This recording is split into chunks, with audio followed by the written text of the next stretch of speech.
So without further ado, what I'd like to do now is introduce our first speaker. Omar Seidu is a social statistician with 20 years of experience in the statistics production process. He has responsibility for coordinating data for monitoring the Sustainable Development Goals in Ghana.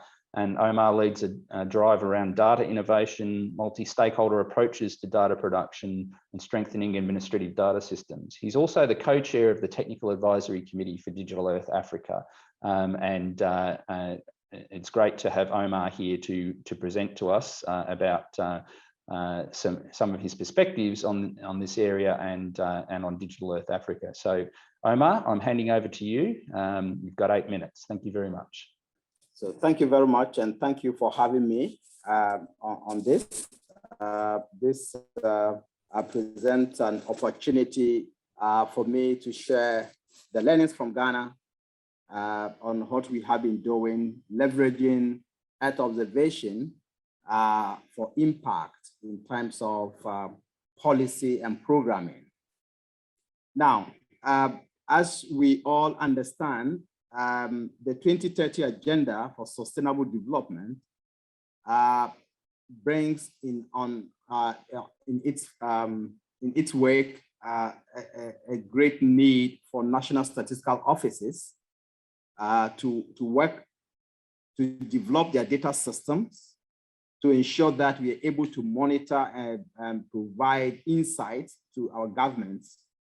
At the same time, we will need to ensure that our traditional systems of data collection, which is censuses and surveys, we have identified not to be adequate in terms of providing the kind of insights that is needed, also strengthened.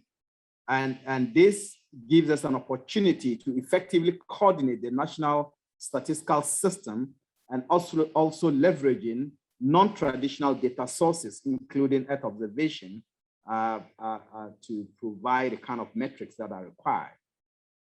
In Ghana, as in many other developing countries, the legal framework that established the national statistical offices did not envisage the situation we have today. And so one of the first steps we took was to revise our legal infrastructure to ensure that it provides that greater mandate around leveraging Earth observation data.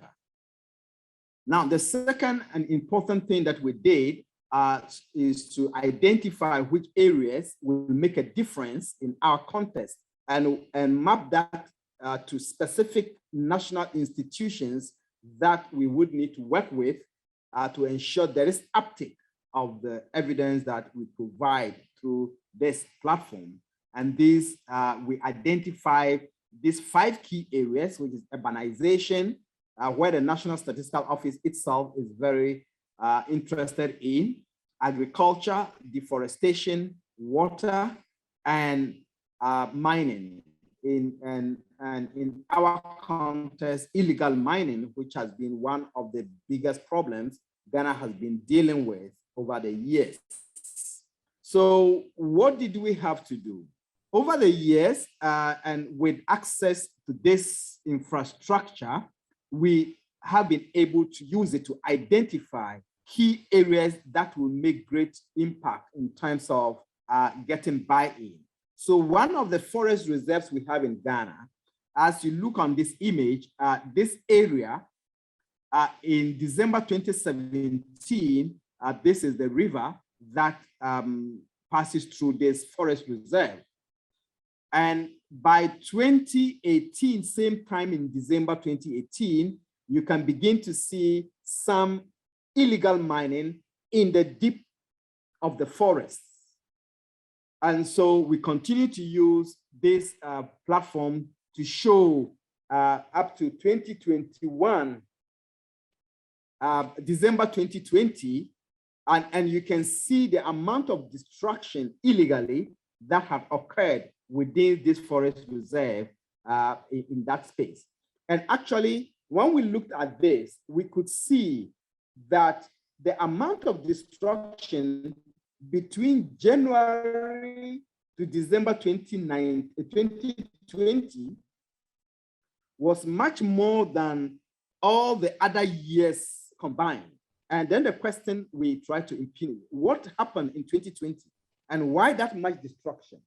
And this became something of interest to policymakers, and they wanted us to delve deeper into what exactly is happening with other forest reserves. Now, the other thing we have tried to do is to pick, Ghana is divided into 260 administrative units.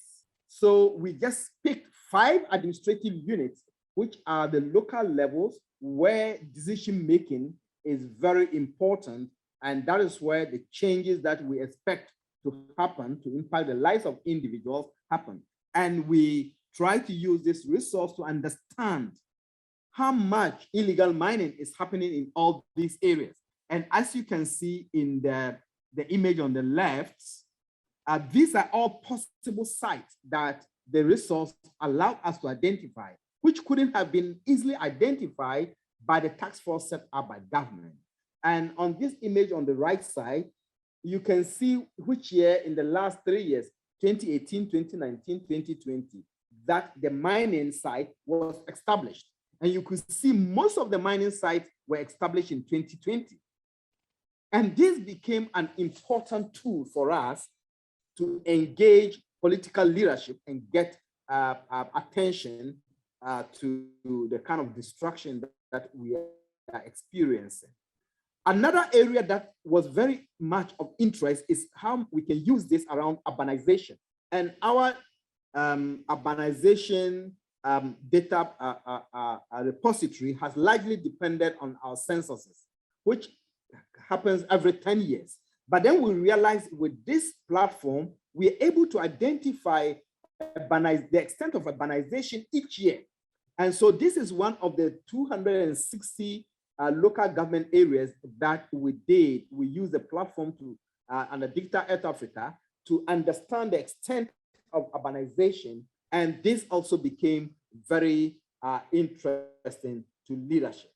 Now, one of the disconnects, which I want to spend time on this slide, one of the disconnects we identified is the fact that the scientific community and the data community usually do not engage decision makers to ensure that there's uptake for the kind of product that we come up with.